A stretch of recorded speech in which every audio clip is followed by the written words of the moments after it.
Lugares inusitados, perigosos ou até mesmo paradisíacos, porém fora do eixo tradicional do turismo. Destinos que não seriam sua primeira opção de viagem. É para onde nós vamos. Explorando suas histórias, curiosidades e encarando desafios a cada instante. Esse é o nosso objetivo. Eu sou Ricardo Maluf. Eu sou o Henrique Mendel e este é o Destino em Comum.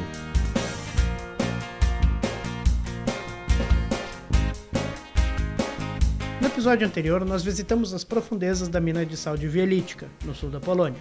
Caminhamos por mais de 25 quilômetros entre dezenas de túneis e estreitas passagens, a mais de 300 metros de profundidade. Esta que é uma das mais antigas e importantes minas da Europa. Nesse episódio, iremos conhecer um dos complexos mais sombrios da Europa e do mundo, operado pelo Terceiro Reich nas áreas polonesas anexadas pela Alemanha nazista, onde mais de 1,5 milhão de pessoas foram assassinadas durante a Segunda Guerra Mundial. Palco de um dos maiores crimes contra a humanidade da história moderna e maior símbolo do Holocausto, ainda hoje atrai milhares de pessoas, interessadas em conhecer de perto o cenário de tamanhas atrocidades. Conhecido por seu nome alemão, os campos de concentração de Auschwitz ficam distantes cerca de 80 km de Cracóvia, na cidade de Oświęcim.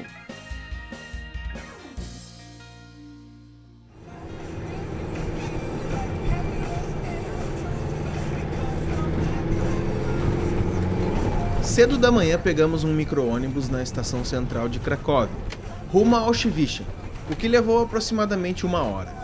O tempo chuvoso e frio somente tornaram mais dramática a nossa visita.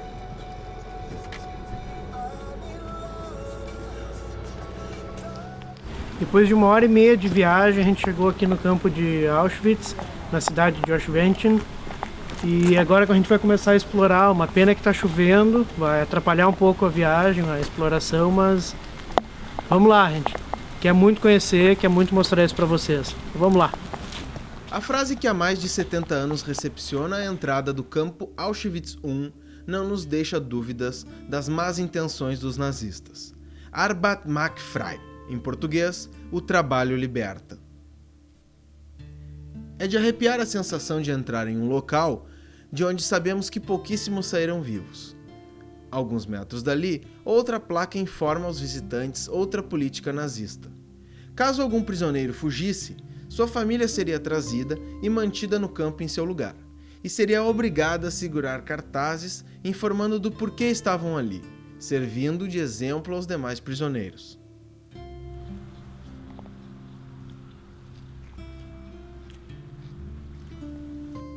As ruas de chão batido impecavelmente limpas, os prédios restaurados como se tivessem sido construídos recentemente, os arames farpados esticados, as placas de sinalização originais do complexo, bem como a sirene que soou 2 vezes, nos fizeram voltar à década de 40 e sentir por alguns segundos a atmosfera real do que era aquele local em pleno funcionamento.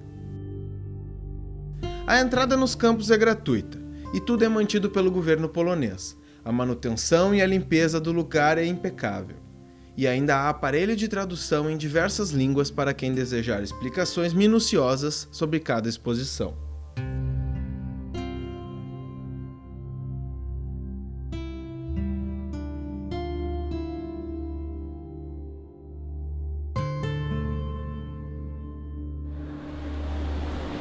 Esse aqui é o tamanho da cidade inteira de Oświęcim, que os alemães chamaram de Auschwitz. Esse aqui é o campo 1 de Auschwitz, onde a gente está agora, provavelmente nesse barracão aqui. Esse aqui é o segundo campo de Auschwitz, conhecido como Birkenau. Então, dá para ver que ele é bem maior do que o outro campo. E esse aqui é o terceiro campo, que quase ninguém conhece, chamado Monowitz. O terceiro campo de concentração.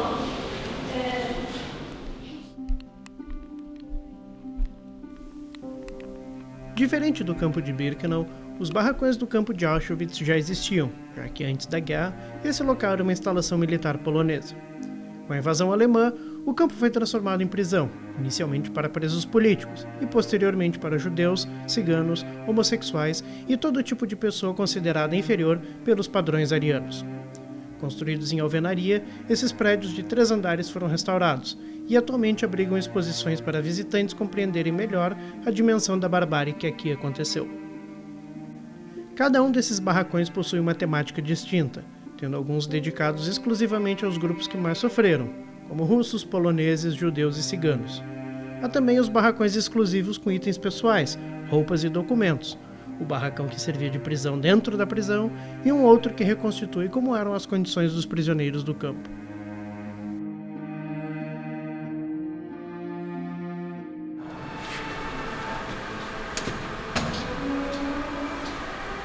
Esse aqui é o barracão de número 14, organizado pela Federação Russa em homenagem aos prisioneiros de guerra russos que morreram aqui em Auschwitz. É sempre bom e sempre importante relembrar que foi a Rússia que libertou o campo de Auschwitz.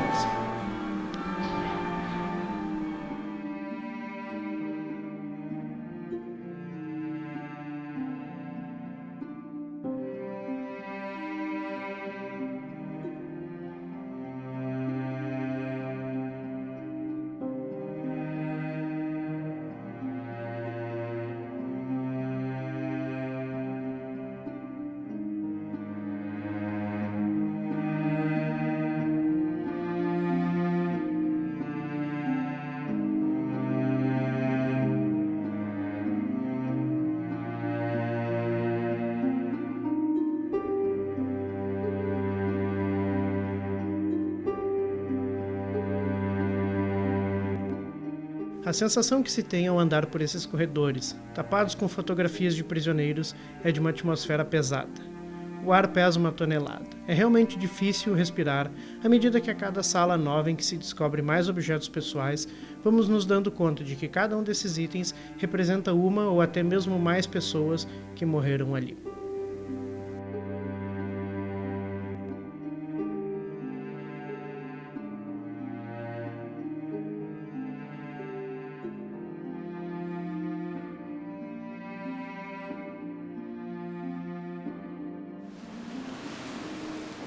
Aqui nesse painel a gente tem as malas de todas as famílias que passaram pelos campos e que foram deixadas lá, inclusive com o nome das famílias e as datas que elas chegaram lá. E aqui a gente tem um outro painel com todos os sapatinhos de crianças que foram encontrados. Numa sala do lado a gente tem um corredor imenso, cheio de sapatos, mas aqui são só os de criança. Essa é a sala que dá mais noção do tamanho que foi a matança das pessoas. Dos dois lados desse corredor, paredes até o teto, com sapatos de pessoas que morreram e que foram utilizadas novamente por outras pessoas. A gente consegue ter a noção de quantas pessoas de fato morreram aqui.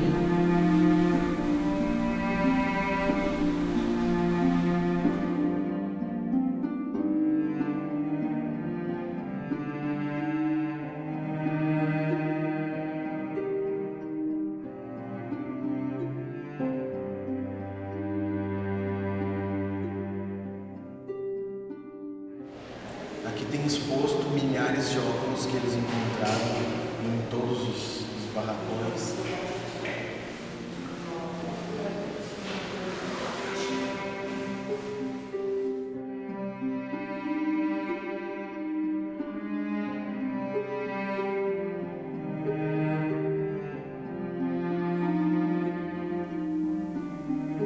No campo de Auschwitz há 3 lugares particularmente terríveis: a câmara de gás onde aconteciam os assassinatos em massa, o barracão 11 e o muro de fuzilamento ao lado, e a barra para enforcamento. Esse local aqui atrás era utilizado pela SS para enforcar prisioneiros que tentavam fugir ou que se mantinham em contato com o mundo exterior.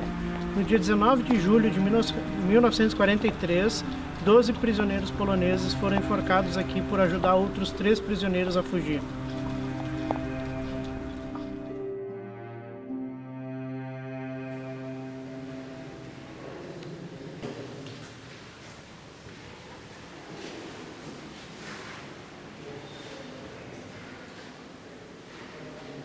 Essa é uma das salas mais tensas de todas, porque a gente chega aqui onde retrata, onde alguns prisioneiros eram preparados antes de serem fuzilados, e aqui do lado era o muro onde eles eram fuzilados.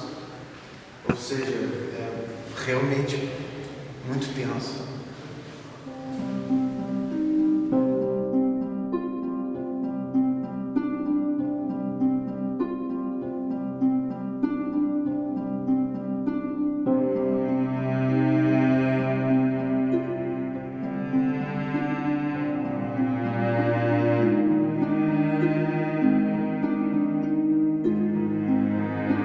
A câmara de gás do campo era pequena, pois foi adaptada de um antigo bunker de munição já existente, e é um dos lugares mais chocantes de todo o complexo. Suas paredes ilustram o desespero dos condenados à morte naquele lugar, e talvez seja a imagem mais forte de todas. Uma parede inteira de ranhuras produzidas pelas unhas dos prisioneiros, tentando em vão escapar dali.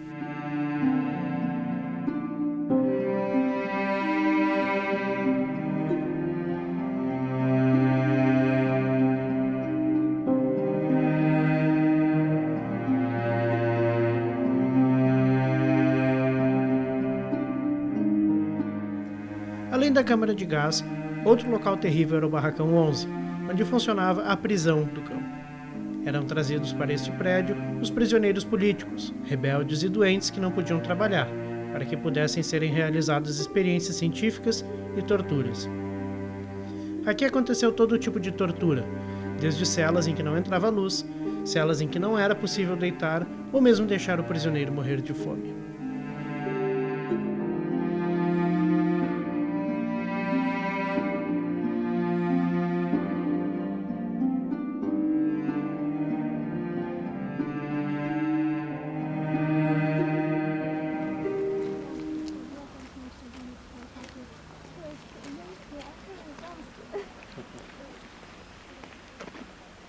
O segundo campo que conhecemos foi Auschwitz II, mais conhecido como Birkenau, no município de Bdzinka. Fica a cerca de 3 km do primeiro, e há um ônibus que faz o translado dos visitantes, também inteiramente gratuito.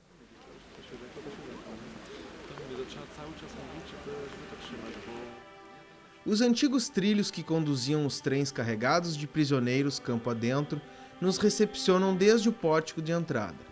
A caminhada, lado a lado com os trilhos, até a entrada dos primeiros barracões, é outro momento em que o silêncio da reflexão nos toma conta, tentando entender tamanha crueldade.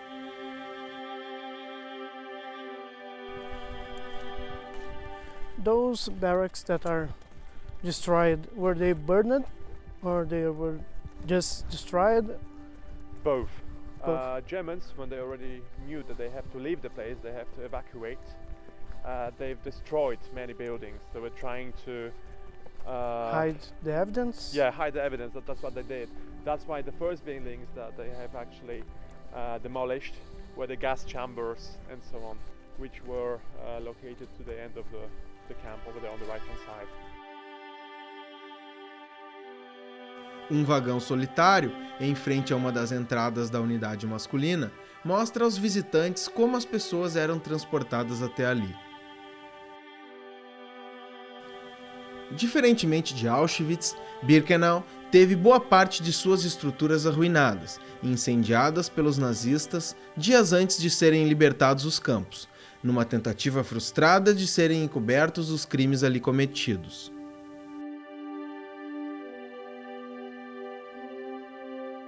Znajdujemy się obecnie w obozie koncentracyjnym Birkenau, należącym do części kompleksu Auschwitz-Birkenau. W tym obozie znajdowało się około 15 000 jeńców, którzy byli przewozieni przez transporty kolejowe. Podczas rozładunku takich więźniów Niemcy przeprowadzali selekcję na tych, którzy są zdatni do pracy oraz takich, którzy nie byli zdatni do pracy, którzy byli wówczas skierowani na pewną śmierć. Z reguły byli zagazowywani w ciągu godziny od przyjazdu na ten kompleks i był on podzielony na dwie części. Po tej części, na tej stronie, mamy budynki, które wyglądają troszeczkę lepiej niż po tej drugiej. Tutaj znajdowały się kobiety oraz dzieci, natomiast po drugiej stronie, akurat w tym momencie tego nie widzimy, mamy budynki składające się w zupełności z drewna. Tam natomiast przebywali mężczyźni różnych narodowości, jednak przede wszystkim Polacy. Podczas pobytu tutaj 700 więźniów próbowało uciec, natomiast tylko 300 udało się tego dokonać. Dos cenários igualmente impressionante é as dezenas de barracões somente com sua estrutura de alicerces e chaminés, sem paredes e telhados, resultado de tais incêndios.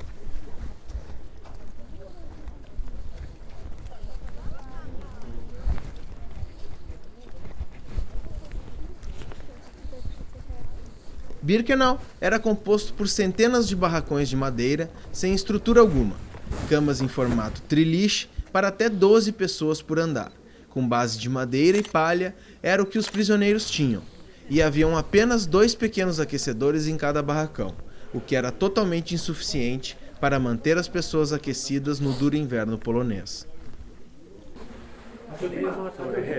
Last year, we could see some original scratchings, like people were counting days they've stayed in this camp, and they've only counted like 12, 15. I didn't see more than that, so they were probably dead by then.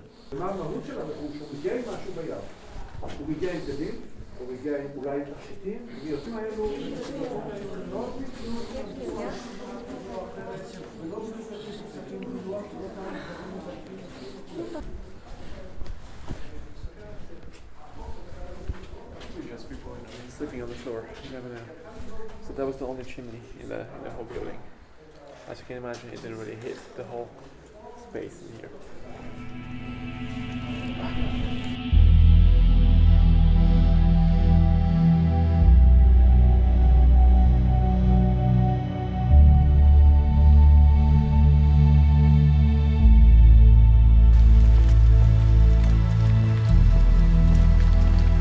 Neste campo, haviam 2 grandes câmaras de gás, com capacidade para matar até 10.000 pessoas por dia, cada uma.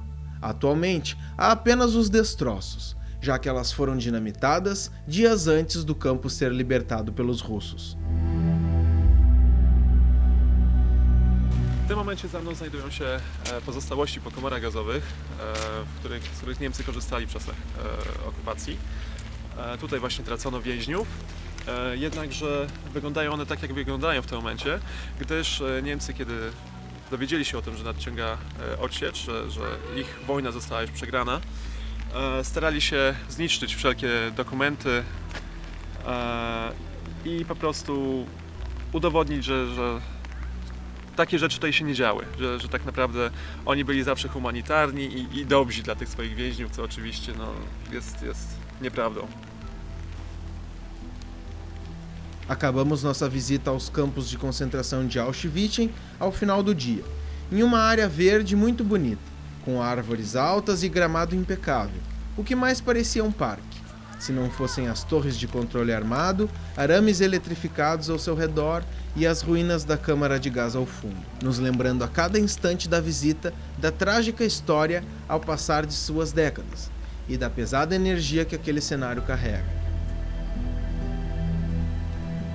Outra imagem marcante que vimos simboliza o orgulho de uma senhora judia enrolada na bandeira de Israel durante a visita nos campos. Uma mistura de orgulho, honra e homenagem, facilmente compreendida.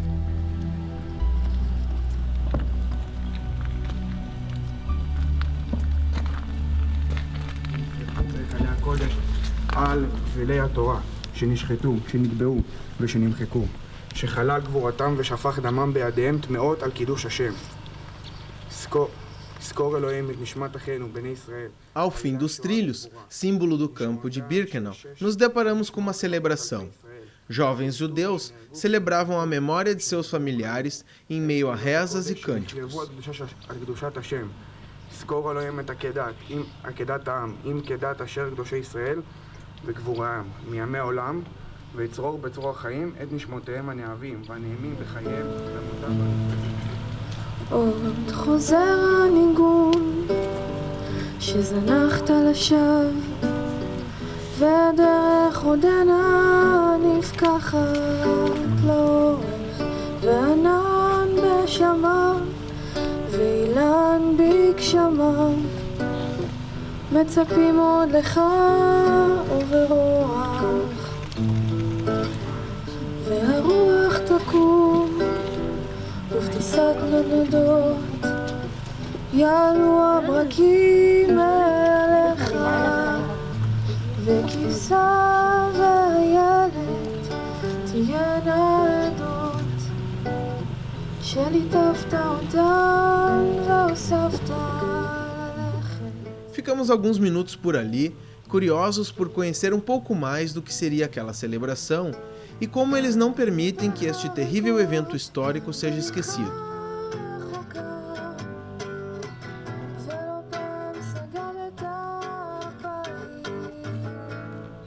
O anoitecer, contrastando com as luzes das velas acesas rente aos trilhos, criou uma atmosfera de reflexão e lembrança muito bonita.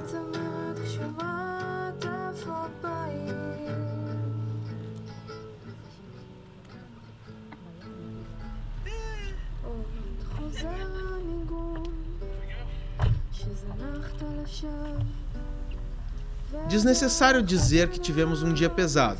Além do tempo chuvoso, que durou o dia inteiro, conhecer em loco o cenário de um dos maiores massacres à vida humana da história é algo chocante e surpreendente ao mesmo tempo.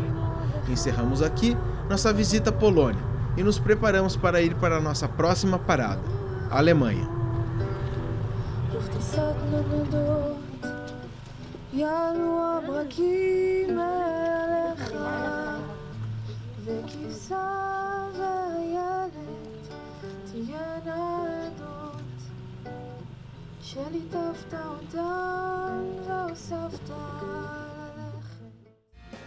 Para encerrarmos nossa temporada, vamos a Berlim, onde iremos aprender mais sobre os crimes de guerra cometidos durante o regime nazista e aproveitar um pouco da efervescência cultural da cidade.